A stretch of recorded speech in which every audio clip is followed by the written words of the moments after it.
حاسس إنك بتتأذى في العلاقة، الطرف التاني مسيطر، أنت بتتنازل كتير ومش لاقي مقابل، طب اسمعني دقيقة واحدة وأقول لك 3 خطوات هتغيّر شكل العلاقة دي من جذورها.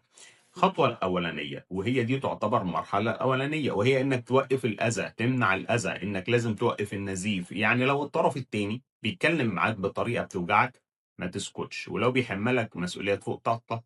قُل له لأ مش هاقدر أتحمّلها، ولو بيستنزف وقتك ومشاعرك يبقى لازم تحط حدود. وأنت هنا مش لازم توتّر ولا تتوتّر في العلاقة، ولا لازم تتخانق معاه، لكن قُلها له ببساطة كده، أنا مش مرتاح بالطريقة دي وعايزها تتغيّر، وده لإن الحدود الصحية هي أول خطوة لتصليح العلاقة.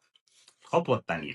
اطلب اللي أنت محتاجه بوضوح، يعني بدل ما تقعد تشتكي طول الوقت ليه وللي حواليك وتقعد تقول متضايق أو مخنوق، اتكلم عن احتياجاتك، قُل له وضّح له إنك محتاج احترام في الكلام، إنك محتاج وقت لنفسك، إنك كمان محتاج دعم مش إنك بتتعاتب طول الوقت، وأنت كده بتدّي فرصة للطرف التاني يفهمك بدل ما يحس إنك بتهاجمه. الخطوة التالتة، شوف رد فعله عليك بعد الخطوتين اللي فاتوا، لإن هنا بقى أنت بتبتدي تعرف حقيقة العلاقة، يعني لو الطرف التاني ده احترم كلامك وحدودك يبقى العلاقة هتهدى وتتظبط، ولو لقيته قلبها هزار وتجاهل طلباتك واستمر في نفس أسلوبه أو بيرمي اللوم عليك دايما يبقى هو كده مش باصص للعلاقة كشراكة، هو باصص ليها كسيطرة. وساعتها القرار مش إنك تصلح العلاقة دي، لكن القرار إنك تصلح مكانك جوه العلاقة.